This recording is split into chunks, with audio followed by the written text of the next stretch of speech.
তুমি কি কখনো এমন কোনো গল্প শুনেছ যেটা শুনলে মনে হয় এটা শুধু গল্প না, কেউ সত্যিই এইসব পার করেছে? আমি ছোটবেলায় আমার দাদির কাছে একটা গল্প শুনেছিলাম। আজও রাতে একা থাকলে ওই গল্পটা মনে পড়লে ঘুমাতে পারি না। শুরু করছি KFM বাংলা অডিও স্টোরিজের আজকের গল্প, জমিদার বাড়ি। তুমি জানো, আমার দাদি থাকতো এক গ্রামে, যেখানে এখনও পুরনো জমিদার বাড়ির ধ্বংসাবশেষ আছে। ওই বাড়িটা নিয়ে গ্রামের সবাই একটাই কথা বলতো, ওখানে রাত হলে কেউ যায় না। আমি ছোট ছিলাম, তখন এসব শুনে খুব ইন্টারেস্টিং লাগতো। একদিন দাদিকে জোর করেই বললাম, দাদি, ওই বাড়ির আসল গল্পটা বলো না। দাদি একটু চুপ করেছিল, তারপর খুব আস্তে করে বলল, অনেক বছর আগে চাইলে ওই এলাকায় এক জমিদার ছিল, ঘুমাতে পারবে। নাম ছিল রমিজউদ্দিন চৌধুরী। লোকটা খুব নিষ্ঠুর ছিল, গ্রামের মানুষদের উপর অমানবিক অত্যাচার করত, কারো জমি কেড়ে নিত, কারো পরিবার ভেঙে দিত। কিন্তু সবচেয়ে ভয়ঙ্কর ছিল তার বাড়ির নিচের গোপন কক্ষ। গোপন কক্ষের রহস্য দাদি বলেছিল। জমিদার বাড়ির নিচে একটা অন্ধকার ঘর ছিল, সেখানে যাদের শাস্তি দেওয়া হতো তারা আর কখনো ফিরে আসতো না।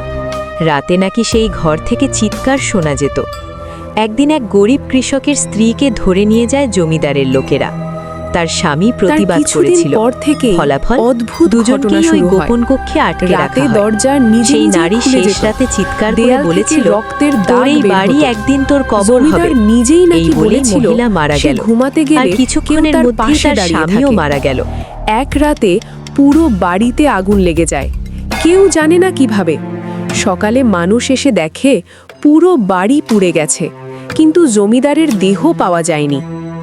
বর্তমান সময়, দাদি বলেছিল আজও নাকি ওই বাড়ির ধ্বংসাবশেষে গেলে রাতে শোনা যায় চেনের শব্দ, কারো কান্না, আর মাঝে মাঝে আমি ওই জায়গার পাশ দিয়ে গেলে বলে মনে হয় কেউ আমাকে চেনে আর অপেক্ষা করছে। আমি তখন হেসেছিলাম। তুমি কি বিশ্বাস করো এগুলো কিছু জায়গা শুধু জায়গা না, কিন্তু একবার আমি নিজে ওই জায়গায় গিয়েছিলাম। তুমি আগেরবার জমিদার বাড়ির গল্পটা শুনেছিলে। আমি একা দাঁড়িয়েছিলাম, দাদি আমাকে আরেকটা গল্প বলেছিল, যেটা নাকি আস্তে বলল জমিদার পরিবারের। শুনেছিস? আর এই গল্পটা শুনে আমি আর কোনোদিন পানির ধারে একা দাঁড়াতে পারিনি। কেউ নেই, তুমি জানো মাটিতে আমাদের গ্রাম থেকে একটু যেন দূরে কেউ একটা টেনে পুরনো নিয়ে দিঘি গেছে আছে। কাউকে। লোকজন একে বলে কালো দিঘি। দিনে দেখলে একদম সাধারণ, কিন্তু আজও সন্ধ্যার পর কেউ ওখানে যায় না। আমি একদিন দাদিকে জিজ্ঞেস করেছিলাম, দাদি, সবাই এত ভয় পায় কেন ওই দিঘিটাকে? দাদি কিছুক্ষণ চুপ করেছিল, তারপর বলল, এই দিঘিটা শুধু পানি না, এখানে একটা শপথ আছে। শুনো তাহলে সেই ভয়ঙ্কর গল্প।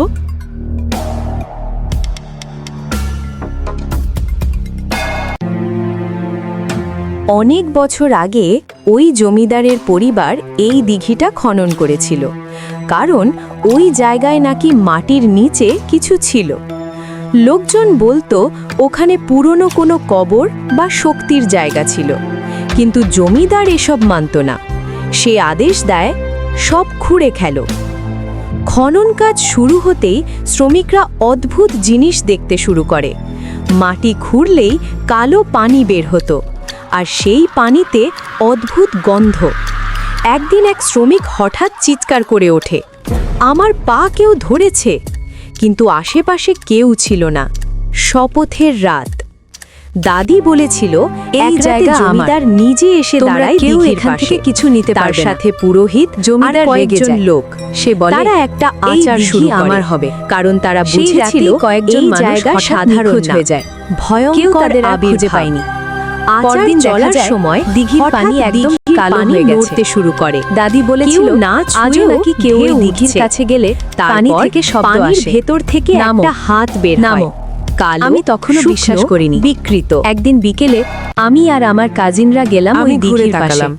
সবকিছু স্বাভাবিক, আবার কিন্তু আমি একটু কাছে যেতেই হঠাৎ মনে হলো কেউ আমাকে দেখছে। ধীরে ধীরে হাত বাড়াচ্ছে। আমি পানির দিকে তাকালাম, নিজের ছায়া দেখার কথা, কিন্তু আমি দেখলাম আমার পেছনে দাঁড়িয়ে আছে একটা মহিলা। কেউ আমাকে টেনে ধরে, আমার কাজিন। আমি উঠে দাঁড়িয়ে আবার পানির দিকে তাকালাম, কিছুই নেই, কিন্তু খুব আস্তে একটা কণ্ঠ, এবার না, পরে। তুমি যদি কখনো কোনো পুরনো দিঘির সামনে দাঁড়াও, তাহলে একটু খেয়াল করে দেখো, পানিতে শুধু তোমার ছায়া দেখা যাচ্ছে তো। এতক্ষণ মনোযোগ